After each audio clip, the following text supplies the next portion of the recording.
गेल्या 5 ते 6 दिवसांपासून सांगलीमध्ये मुसळधार पाऊस पडतोय। सतत हा पाऊस पडतोय त्यामुळे येरळा नदी दुथडी भरून वाहायला लागली।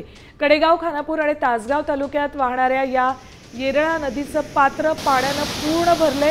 खानापूर तालुक्यातील बाजर इथला हा येरळा नदीच्या पात्राची ही विहंगम दृश्य। इथला वाजर बंधाराही तुडुंब भरलाय। त्यातून पाण्याचं असं मार्गक्रमण सध्या सुरू आहे। येरळा नदीला पूर आलाय। सांगलीत 6 दिवसांपासून मुसळधार पाऊस बरसतोय। त्यामुळे लहान मोठ्या नदी नाल्यांना पूर आलाच आहे, तर येरळा नदीलाही पूर आलाय। अपडेट्स घेऊयात आमचे प्रतिनिधी विजय पाटील यांच्याकडून। विजय, येरळा नदीला पूर आल्याचं कळतंय, आसपासच्या परिसरामधली काय सध्याची परिस्थिती? नक्कीच जिल्ह्यामध्ये गेल्या 5 ते 6 दिवसापासून सतत पाऊस पडत आहे।